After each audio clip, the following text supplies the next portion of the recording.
I'm Mike Sullivan for Transform My Golf. So here's the situation. We teed off, we're playing a par 4 or a par 5 hole. We hit a great tee shot in the fairway. We're in the fairway, we've got an easy shot into the green, 150 yards or so, and watch what happens.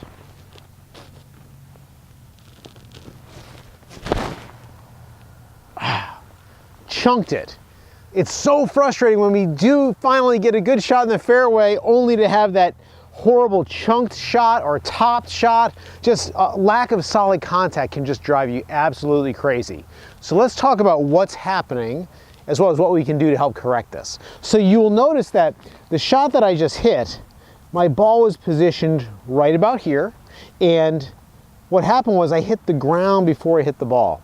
You'll notice when you watch the tour players on television and they're hitting iron shots from the fairway, when they're hitting especially shorter iron shots into a green, they're hitting the ball and then they're hitting the ground. And a lot of people don't actually realize that they're hitting the ball first and then they're making contact with the ground, making the divot.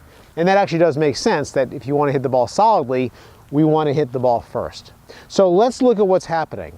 When somebody hits a shot that is a chunked shot, they're going to make their golf swing, and of course, somewhere down here, there's going to be a low end of the swing, right? So the low end of the swing, if the low end of the swing is behind the ball, on this side of the ball, we're going to hit the ground and then the ball.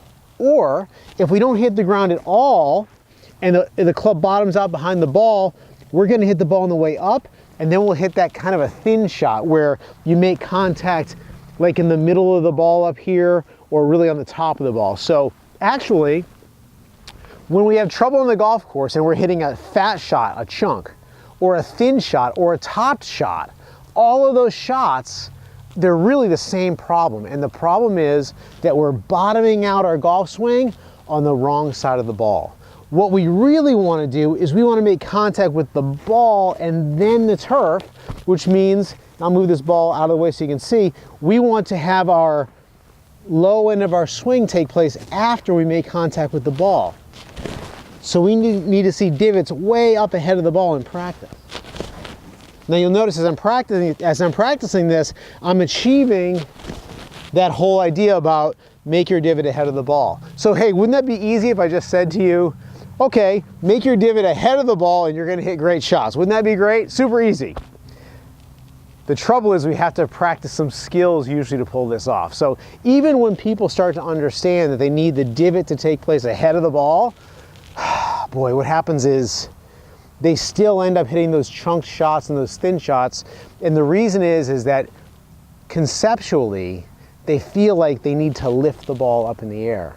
And if we're trying to lift an object up in the air, intuitively, we're going to try to get under it to lift it. So notice how as I'm doing this, if you can see that the club head is passing the handle.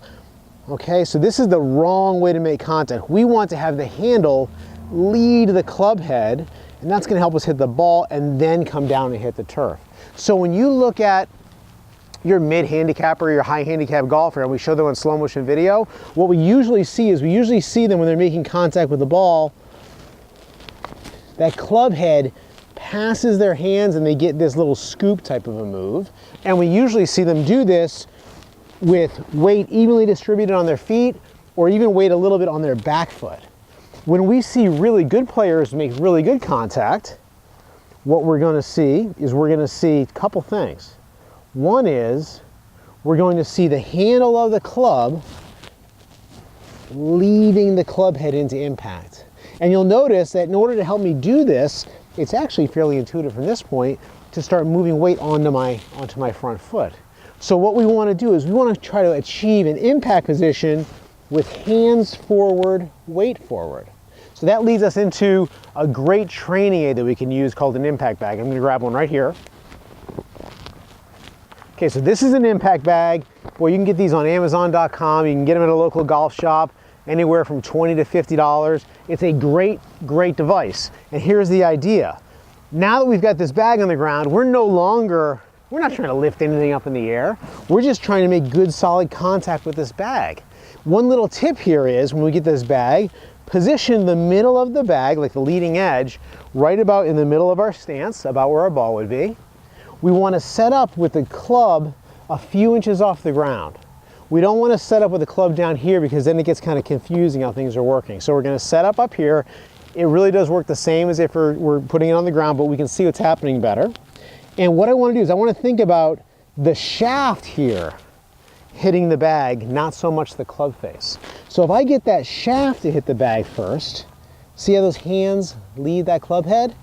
But if I get the club head to lead, then I'm going to have that scoopy type of a move. I have the club face hit first. So here we go, nice and easy at first, turning shoulders back, turn through. I'm not even really swinging the club, I'm just moving onto my front side. Believe it or not, I explain how this impact bag works a lot to people, and if I'm not there to kind of help them place the shaft on the bag, they tend to go really too fast. So take your time with this. Just set up with the club in the middle of the bag, back, now a little more swing, and through. What's happening here is I am swinging the club because I'm turning my hips and shoulders back, turning my hips and shoulders through. We don't see this type of an action. It should start to be making sense that if we have our hands really active in our swing, that's going to give us that scoop type of a move. Notice weight is not moving onto my front foot. So we want to go ahead and get nice quiet hands, turn through, weight forward, hands forward, club handle leads the club head into the ball. Let's take a look. We're going to try hitting a shot now. Okay, so there's my ball.